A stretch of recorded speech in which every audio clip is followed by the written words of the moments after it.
Haya guys, mambo yamechemka tena. You see guys, wakati ambapo William Ruto anaendelea welcoming Kisii residents in Statehouse, jinsi ambavyo Sylvanus Osoro ameplan, then you are going to realize that William Ruto amekuwa exposed. Unaona watu wangu, kumechemka. Gen Zs ambao wanaishi Nairobi County, ambao walikuwa wanaokotwa using a bus, walikuwa wanakolektiwa kuingia State House for the first time ile wakati. Kumbuka wana threaten the president kwamba wanaenda kuoccupy the State House. Wakati ambapo residents wa Kisii ama Gen Z wa Kisii wanaelekea State House. I can tell you, kumechemka. Kumechemka because wengi wao walipigwa picha na rais na wao kupewa mapikipiki. Na ndo mambo yameanza kuharibikia William Ruto. And why is it that William Ruto anafanya campaign in State House? Sijawahi ona any rais akifanya campaign State House. Uhuru Kenyatta alikuwa pale katoka. Kibaki alikuwa pale katoka. Sijaona wakifanyia campaign State House. State House is a different place. Ni State House. Mahali ambapo mambo ya government pekee inafanyikia. But William Ruto anachukua jukumu ya kuanza kufanyia campaign State House. Kumechemka. Guys, kabla tuendelee, don't forget, wakati ambapo Kisii residents walikuwa wameletewa buses ili waabiri kuelekea Nairobi County, walikuwa wanasing one term ndani ya hizo buses, na wakati ambapo walikuwa wanaziboda. Kumaanisha wataenda pale wakijua tu ni one term. Acha tuende pale na tumbo zetu. Lakini slogan ni one term. Even William Ruto afanye nini guys?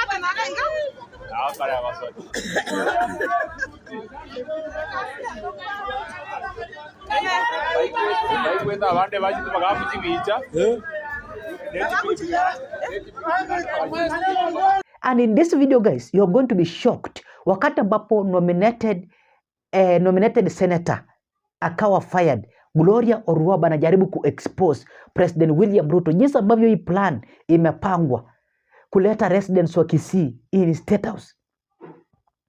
You see guys, William Ruto ataendelea regretting impeaching Gachagua, chasing all UDA members ambao walimsupport wakamuingiza kwa hiyo kiti. Ata regret. Juu saizi kila mtu William Ruto alimfire, anajaribu kadri ya uwezo wake ili kumake sure ana mobilize Kenyans wapeleke William Ruto nyumbani. And sure umelike video na nasema thanks for your great support. You see guys, for your great support. Acha tuanze na Gloria Oruaba, jinsi ambavyo anajaribu kushambulia Rais William Ruto fearlessly. Na kuambia uoga uliisha hapa Kenya. Uliisha. Skiza.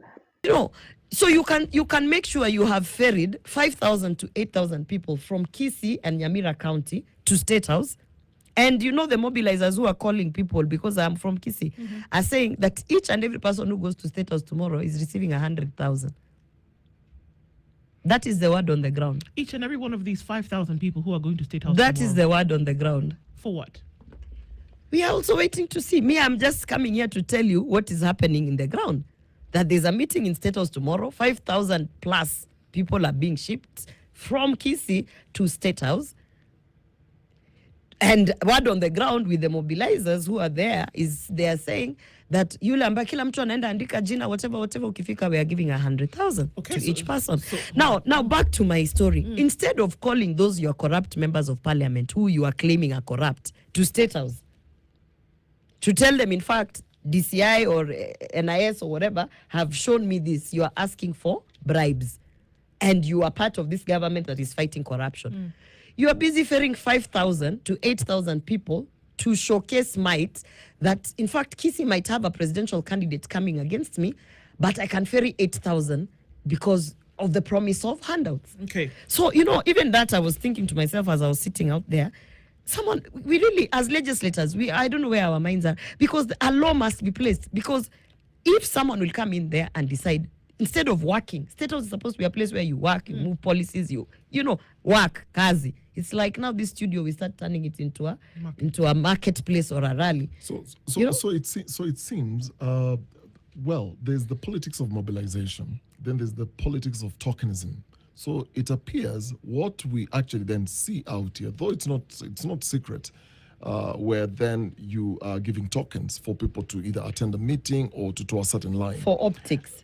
And for optics. Yes. The numbers are so important to every politician. Then, in your experience in Parliament, because this is what the president is saying, that it can't now be business as usual. This is what has been happening. And roped in judiciary, and also spoke about ACC coming in, and there is no question of there's a phone call high up or orders from above or below. And you earlier said that when you got into Parliament, you and many of your colleagues were very excited, and the idea was, what change then can you bring now that you are new members in the House? How fast did people start going down in terms of you lose all We didn't even take our first salary. Wait, it happened even before your first By the salary time hit. we were receiving the first salary, I was running solo. What do you mean? The way you put a pact, you're like, we will not change, we will. By the time the first salary was coming in, it was only me standing there with my pact. In September 2022? Yes. So what happened? And the only thing that happened after that, it became worse. And but you still just, showed a brave face in public. I did. If I don't do it, then who's gonna do it? I have said this is the hill I've chosen to die on. Because I know what I wanted to achieve when I joined. People are thinking you're crazy, you should have taken the money, you should have put your head down and just, gotten your salary So and wait, everything. before that first salary came in, already there were calls to do certain things and money was changing hands. Is that what you're saying? What already happened? there, you could see the people who you had an allegiance to bring change had started being influenced because they were targeting certain committees, to be in certain committees as members, so they would be, you understand, they were like, you could start saying, hapa utabaki peke yako. Because so now people lobby to get into certain committees. Of course people lobby to get into certain committees, which is normal, because even me, there is a committee that I really lobby to be in the ICT committee, because that is where my passion was, and I wanted to get some changes. Lobbying is not the problem. The problem is when it comes down to, if you want us to put you in this committee, you must do this. Or you must, pledge allegiance to this So these person. are fellow MPs who then ask you, or... I mean, it can be anything. Even, for me, it even goes down to staff. I've spoken about the real members of Parliament are not the elected ones. They are the staff members who sit in Parliament. Those are the guys who run the show. You go get your votes. When you come, you will find a clerk there who will give you directions of which bill you are going to table. So that's how it is. And the thing about this situation is, some of the staff members who are actually very, who have the same ideologies, I believe, with the change, people want to make change, are actually praying that this term needs to end. Because according to them, and they keep saying this, they have never seen such a horrible lot of members of Parliament, than this lot. In the Senate, some of the staff members always say, we long for the days when Orengo and his team used to be senators. And is this directly linked to... And I totally understand where they're coming from, because they're coming from the place where these are people who knew why they came to Parliament. If we're saying, because this is serious stuff, we can maybe smile at it, but we can't downplay it. Because if you're already told what bill you will propose, if you're already told this is how you will operate, if you're told that this is how you are going to function as a member of Parliament, whether you're in Senate, whether you're at the National Assembly, then you have to ask questions about what happens to lawmaking. Can we actually then have legitimate lawmaking in this country? Will it be authentic? Can you have proper representation of the people? Can you then have independent budget making? Can you do that? And oversight? You see, apparently, I can't speak for the previous, but from what I hear from the staff members there, apparently before this particular Parliament, before this group of members of Parliament, apparently, as much as there was some influence, apparently there was a lot of independent thinking. And I'll give you an example. I went in with 6 bills at the beginning. One of the bills that I really was passionate about pushing was Section 22 of the Election Act, which is about degrees. And remember, before the election, last election, there was this whole thing that in order for you to be a member of Parliament, you need to have a university degree and what. At that time, I was still in my activist stage. So I opposed it because there was the issue of the diploma people. There was the issue of people. University is not a luxury for everyone. It is not provided for free by there. So the grounds for opposing it were more about equity and ensuring that leaders are from across board. So when I said to myself, if I go to Parliament, I will make sure that I legislate on that Section 22, because the issue was, what are the minimum requirements for you to run for office as a member of county assembly? Or, there are no minimum. It's not really, there's no framework. So when the High Court declared that Section 22 was in fact unconstitutional, that's when all these people were allowed to vie. People always say the likes of Oscar Sudi, all these MPs who don't have degrees, they were allowed to vie because it was declared unconstitutional, that particular section. Now, I remember saying to myself, oh my goodness, one of the things I must go in when I go in is to provide a framework, a legal framework of what is the minimum, what do you call it? Minimum for you to become qualifications. So that is one of the bill that I presented. That bill never even got to drafting. You understand? So now when the issue of recalling a member of Parliament came to play, and you have heard IEBC saying that they would like to, facilitate the petitions, but there's no legal basis, there's no legal framework, because Parliament has not passed a legal framework to recall your MP. I laughed. You know why I laughed? It's the same way when I took my proposal of Section 22 to give a minimum qualification of who should run for MP or whatever. It was not even drafted, because if it was drafted and passed, it would mean 2027 people would actually have a framework of if you want to pass. And I wasn't trying to take everyone to university to get a degree. I was simply trying to legislate that at the bare minimum, those who are running for member of county assembly, they go to Huduma centers. There's this basic exam that you do. You learn about the county assemblies, what you'll be doing as your work. If you're running for MP, there's a basic exam that you do, and it doesn't have to be written, because there are people who want to be leaders that they can't read, they can't write. So it can be orally given. It would include the people with disability. So it was the issue was, we must put a framework of understanding, are you capable of going to the county assembly, to the National Assembly, or to the Senate? They did not even draft that bill. So when this issue of recalling MPs came, and IEBC is correct to say that they don't have a legal framework, because really they don't. The legal framework has to be passed by the same people you are trying to recall. They'll never pass it. You understand? Now, the issue there is, that goes to show you, it's not that no one has proposed it. As I've said, like Section 22 have proposed, it's just that they will never allow it. But it begs to ask you the question, if you can't recall an elected member of Parliament because IBC says there's no legal framework, how have I been recalled?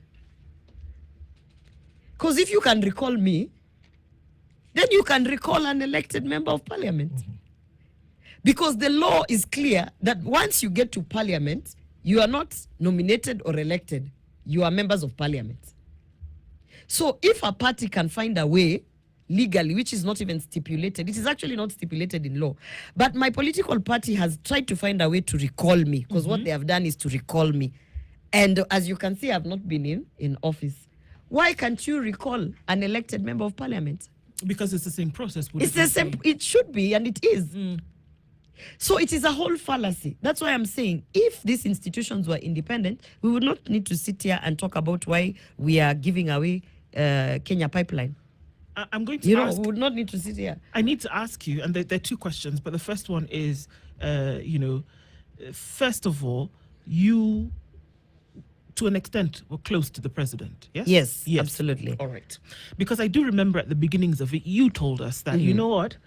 I wanted to be part of this politics going towards leadership. And the president called you at some point and told you, let's go about it this way. Yes. This is the way in which you should start. Yes. And he advised you. Yes. So that means to an extent, Gloria, you understood his thinking. Yes. You understood his mindset. You understood. Then another question which requires a yes or no. Do you think that all of this stops and ends with his leadership as the president? Absolutely. All right. Now, And one thing I can tell you is the president that we see in Statehouse today is not the president that we campaigned for. okay, so now that was my next question. If you know the president in the manner in which you said that you did, and he advised you on a personal level about what to do with leadership and how to go about it, you campaigned for him tooth and nail, endlessly, tirelessly, until he got into that position, and it would appear as though everybody on this team was moving forward. Somewhere along the line, things didn't go the way in which you envisioned them to, and there are many people who've dropped off along the way. So were you fooled? Were all of you fooled in terms of who you thought the president was?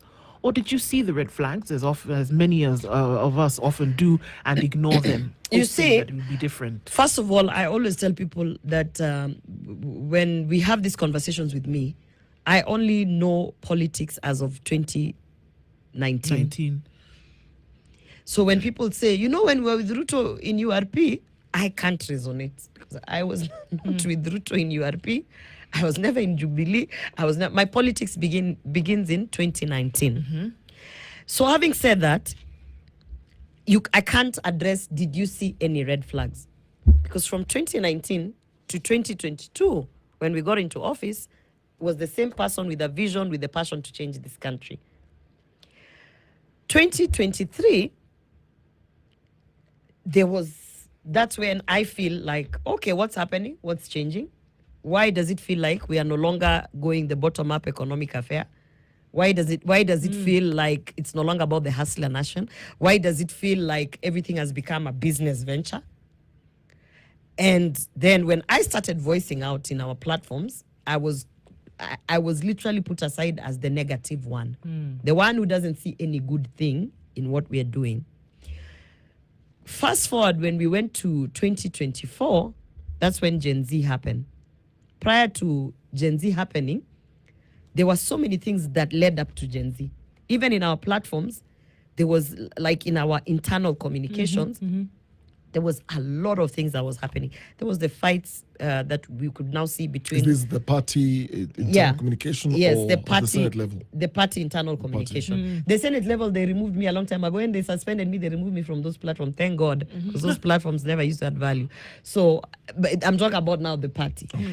And, anyone who was in that internal party thing, you could see that something is coming. By the way, it is not that the 2024 Gen Z protests caught the government of like they didn't know about it. You could... They knew it was coming? I mean, if they didn't know it was coming, how come me, I knew it was coming? I could feel, the way uko kwa ground, you'd go to a supermarket, you talk to people. So you can feel something is coming. People are mad. There's a lot of anxiety.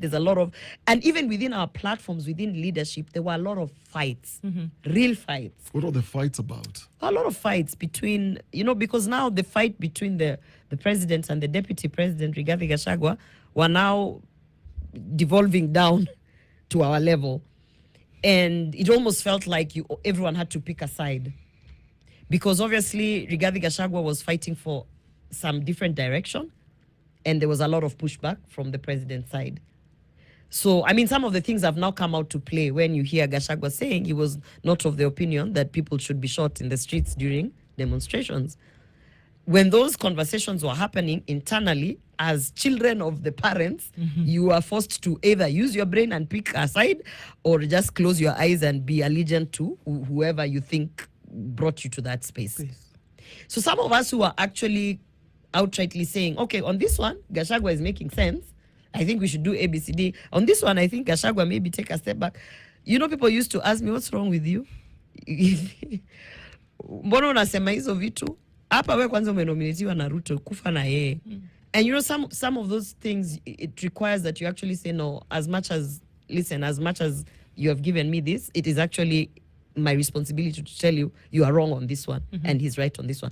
And not many people have that guts because many people fear the president. And within those groups, how many of you, or maybe even more directly, did you ever have direct access to the president? Yeah. Did you ever share any of those concerns? Yeah. In the groups, I would share in the group where everyone can see this is my position. And then I would go ahead to share it with him in the private message or on call him or And he whatever. would respond?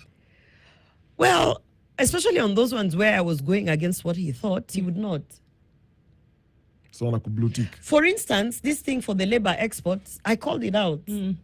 And later I found out many MPs had also been deceived to bring their constituents to the labor export, and their constituents had been conned. But because you spoke But about they were quiet because, you know, maybe in hindsight, because they are practicing politicians, they knew if I talk about this thing, it's gonna be bad. I am glad that I was ignorant to the fact that I didn't have any background on politics because I spoke about it. I keep talking about it. And it didn't turn pretty because Alfred Mutua is still advertising those fake jobs. till today. So my issue here is, you asked me, when did it start going? Yeah. So it's not like one day it was black and the next day it was white. It was like a depreciation of the values that we came in, the joint vision that we had. It was like day by day changing. And then obviously, like any union, at one point someone will say, no, this is not what I signed up But for. you've gone as far as to say that the president, the same man that you campaigned with and for, is not the same man. It's that not the was same down one. How does he change? He's Or changed, Is he not he's being the changed. same person through and through? I feel he doesn't really care at this point about what the public says. And I feel the people who have surrounded him have put him in a bubble that makes him believe that he has enough time to turn this thing around with handouts. That's what I feel. Okay. And back then in 2022, he would be the one that tells you, au hata usiende kuwapatia kitu yoyote, au si kura yetu. He would be the one to tell you that. He would tell me, we don't have votes in Kisii, so don't put so much effort in there. bringing out the voters, because the voters will come out but And they not won't vote for me, you. so you better keep them at home. He was very practical. Right now, you look and you're like, oh, you're going to ship 5,000 people from Kisii and Nyamira And to give them- Statehouse, and then you think that will translate to votes in Kisii and Nyamira. That's not something the Ruto of 2022 would do. The Ruto of 2022 would have said, okay, Kisii looks like it's gone. What's up on the table? Let's go to Isiolo. Let's go to Marsabit. Let's go to Western. It's not so bad. He would be practical in his thinking. Yeah. I think what has happened to him is what happened to Uhuru Kenyatta, and I think Raila has that energy where he makes you believe once he comes and joins you, you're home and You're dry. gold. Yeah. Okay. So we also have other things going on at the same time where there seems to be rallying for the public's attention. And so it kind of likened to what, according to you, is happening at Statehouse from tomorrow. It's been happening in different parts of the country. Mombasa, Kericho, Eldoret, Homa Bay, Kisumu, Meru, Embu. It's called economic empowerment, whereby this has sworn to happen. But it seems it's off plan. And I say that intentionally because the plan was how this administration was going to deliver development to the country. Again, something that you're very aware of. Is this how it was supposed to go? This is not how it was supposed to go. In my last public appearance, I said, Kenyans don't want a manifesto because they have realized even a very good manifesto can be brought down to handouts. Our manifesto was awesome. The plan that we had was, if we followed it to the T, without all this conflict of interest of people doing business with government and all that, we would be so far. We would not have seen the animosity that Kenyans have against this, against our government. What is happening is there's no time to execute the plan because we wasted a lot of time in the first 2 years. We just wasted time. We wasted time doing a lot of things that didn't matter. We wasted time appointing people who had no capacity. We wasted time appointing people, putting them in high-level positions, cabinet positions, and yet they didn't believe in the plan that we had. They didn't really care about the plan that we had. Yeah. That's why certain scandals came about, you know, fertilizer, all these things. So we wasted a lot of time, and we don't have time to catch up. So those things it's gone. So what you're seeing happening is normally in a politician's life cycle, and I'm not a veteran politician, but in any politics, especially the politics of Kenya, if you're not able to use the resources that have been given to you to work for the people, towards the end, when you have no other option, You come back. you just line them up and give them 50 shillings each, and you bribe them to vote for you. So what you're slowly seeing is the bribing of voters, because there's a realization with 1 year and 20 months or something to go, what are you going to achieve in 1 year and 20 months? Okay, so there was an economic plan, and again, we came off the back of an election that was, you know, really fought on the economic lines. Yes. And so it would appear as though this economic development empowerment that we see is going right in line with that. But then many questions are being asked. Where does the money come from? How are you then going to be able to sustain it? Will the people think about you beyond, you know, that day when you go out and give them this? But it seems to go fundamentally against what it was said was going to happen. There were promises of giving mothers diapers for 3 months to take care of their children. That You is so laugh. funny. You laugh, but I am laughing it was 'cause I right was on the under your- stage clapping. You said this was going to happen. I was clapping. Even I was so excited. You know, I just gave birth, so I knew that this thing is going to help me. And so I was clapping. It never happened. Was there ever an intention for it to happen? Because there is intent, and then there's somewhere down the line. There maybe was an a intent. problem. There was an intent for it to happen. And as I said, a lot of things went wrong. There was honestly, when we were pledging those things, the intention was there, even by the president. His intent was actually to deliver. But the mistake starts when you bring a team that doesn't even understand what you're going to deliver. And at that moment, it just started going downhill. But let me say also that, you know, I was laughing because you talked about we came with economic charters, yeah? For every county. Every county, including Kisii County, we had a whole economic charter for Kisii County. It included an airport. Yes. Okay. We had an airport for Kisii County. We had. You shouldn't tell Dennis this. Let me tell you, Dennis. We had plans for Kisii County, which would change Kisii County. We had plans for making sure that we would put cottage factories within Kisii County, bring in investors for that. We had plans for, what was it called? Not only manufacturing in Kisii County. We had plans on last mile connectivity, electricity and water. We had plans on our roads. We had plans on our border between Uganda and Kisii. We had plans for our Kisii County Economic Charter is fire. Now we are fearing 5,000 Kisiis to Statehouse, allegedly, to give them Money. 100,000 each. The president said yesterday. That is what the mobilizers are saying now on the ground. No, the president said yesterday, in light of what you've just said, that the ongoing transformation in the country, that obviously includes those county economic charters and the implementation of the same, that the transformation in the country is being undermined by corruption, decrying how public resources meant for service delivery are rarely used for their intended purpose. This was in the same thread with what is happening I in the think parliament. the president is very confused. He's Why very would you say confused. that? Because I've sat in Statehouse where he said he can't give an airport to Kisii County. He said that. Yeah, it was an outright no. Why? He said something to do with the people have told him, the land, I don't know what stories. And the airport has been taken to, anyway, let me not say that because my lawyers are tired, but the airport is not going to Kisii. Because of a land issue? They tried to cover it with all these things of an expert has said that our land, the terrain cannot afford and what, a lot of stories. But Kisii is just one example. If we Okay, forget the flesh it airport. out, Maybe yes. truly the airport can't go to Kisii. Let's assume for a second. What happened to all the cottage industries we were supposed to do in Kisii County? What happened to those? And let him not say, go and ask the governor. Because now the governor and the president are together. So we're asking you, because you did economic charters for Kisii County.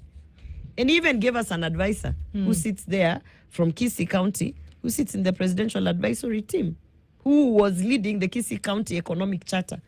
So actually he got his job in State House by virtue of leading the Kisii County Economic Charter. What has he implemented there? Nothing. If we stretch it out of Kisii to the other counties, is this transformational agenda? See Because why I you are speak pa- you why are I part speak of about it. Kisii. I might not know what's happening in Meru and Embu and even all these other places, but I know what is not happening in Kisii, and I'm giving that as an example. And what I want to say is, if indeed you knew you were not going to give us an airport in Kisii County, why mislead us to think that we are going to be landing in Kisii County, and you knew you were going to outrightly come and say we are not giving you an airport? Yet it was in the economic charter. This advisor who got a job in State House as an advisor because he was running the Kisii County and Nyamira economic charters, if he was called today to studio and told, okay, bring the economic charter, what have you delivered? At least me, I always say, even if you call me to studio and say, Gloria, you went for the women charter, you led the women charter, you promised us diapers, da. Do you know I can account for my time in Senate and what I have worked on towards that women charter?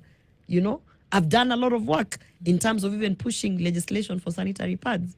In terms of femicide, you saw me ensuring that some of the culprits were even deported out of this country, working with the Ministry of Interior. I can actually account for my work with relation to the women charter that I pushed for. But right now I'm asking myself, was I the only one who was believing those things? Was it all a joke? And it's sad. You laugh and then you don't know if you can laugh and you're crying or you...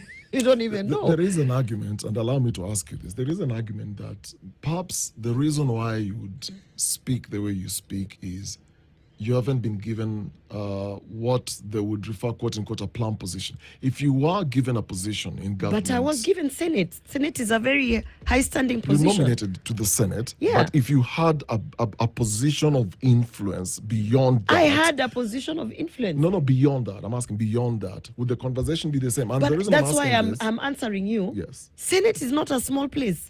The reason I'm asking this, the reason I'm asking this is there's been an argument that of late there seems to be those who are perceived to be fallouts coming out and saying, this is not the president we knew. This is what conversations were like, but seems like he has changed. And all of a sudden, he appears to be the bad guy. And then you have people now who have allied themselves to this other side and saying, we are not working with this person. We don't know this person. I think how I can answer that question is, first of all, I am a beneficiary of us being in government, because if I was not nominated to the Senate, I would not be here in studio in my capacity. You would not know me. Actually, people say, unajifanya kama si Ruto atunge kujua. Hiyo nimekubali. Yeah, he is the one who... why should I refuse? Yeye ndo alisema, actually, kama I nominate you, come and work in my team. Mgala muwe lakini haki mpe. But that doesn't mean now I am forever indebted and I cannot see anywhere. I see what is happening. And Senate is a very high position. This is the upper house. And I have influence to the extent that you could pick up the phone and call a cabinet secretary. That is where also my problem started. Because when I realized you put them in the internal WhatsApp group, they ignore you, I would pick up the phone and I would tell Alfred Mutua, what the hell is going on? You understand? I would pick up the phone when Aisha Juma was in office as a Minister of Gender and tell her, by the way, Waziri, we need to be serious about sanitary pads and diapers. So, and me taking action with that influence also got me to brush off wrongly with certain people. Because certain people will tell you, I'm not, like, even without telling you, they'll be like, Sifanyi Zovito. And for me, I would not take that as the end. Me, I'm the kind of person who will now go when we're in the meetings in Statehouse and say, by the way, I asked your cabinet secretary for ABCD to do ABCD. They told me they want to do so. Obviously, I rubbed a lot of shoulders the wrong way. And still, my thing is, that doesn't mean that because you're on self-preservation of keeping that seat that you were given, you stop trying to fulfill some of the things that you promised Kenyans. Is that what is happening to many of your The colleagues? silent people are on self-preservation because they need the job and they need the money. And For how they have long, families. though? For how long? And they have Finish with this mortgages. term. There are people who walked in Senate, and the first thing they do is they took a 40 million mortgage. And they took a 15 million car loan. And if today you were to suspend them, like I was suspended for 6 months, auctioneers would be at their door. So they have to shut up. Because they have And bide financial their time responsibilities. so that they can They pay. have to buy their time. There are people live today who are told, if you speak up, we will as much as suspend you like Wamushomba for 20 days. They can't survive a suspension of 20 days. Because a suspension of 20 days means you're not getting your salary for 20 days. Which means their mortgages, their financial obligations, their car loans, their what will be up for, So they are silent because they know the position they are in. So I know the position I am in. Not to say that I have all the money in the world. I mean, I need the money. But when I went in, I didn't go in for those things. You see, when people are giving me pressure, take a mortgage, I'm like, that's not why I came here. That is not why I came here. I didn't come here to get a home. Those are things I'm done with, I came here because I wanted to be a change maker. That's why you see I'm staying my course. It is painful. I'll be honest with you. It is not, people see me talking and they think it's easier said than done. It's not easy. It's not easy. In fact, people will say, oh, simu yako itaacha kulia. The good thing, I am also not I look social. I'm not a social person. So all those social engagements and those things people used to do in Parliament, I'm a bit of a loner. So even simu aija changed because it's been the same. But it's not easy, obviously, to see some of the things that you could have been talking about in Parliament, and now you can't be in Parliament. It's not easy. It's not easy also to be able, being in a position where you can call the president and tell him, change this and that, and he would actually change. It's not easy seeing the wrong things that are going, and you can't pick up the phone and tell him. It's also not easy as a woman in politics being given all this backlash on the sexual abuses. You recently, saw they fined me on 10.5 million. That was a punishment from the state to me. And it's not easy for me to fight that. I'm fighting it, we are appealing it. But you're fighting a system. So people have to understand. I keep telling people who are saying one term, you're fighting a very high level, complicated and powerful system. And is it and it's not going to be about hashtags. You need to put on your boots. You need all hands on deck, and it's not easy. I keep telling people it's not going to be as easy as singing one term. In your opinion, what do you see as the change that's coming ahead of this next election cycle? You know what I hope for? I hope that we eventually have a president who actually will not bring another manifesto. Because we have had 3 powerful manifestos that have not been implemented to the latter. I hope we have a president that understands. Just speak where Kibaki left, where Uhuru left, and where Ruto never touched.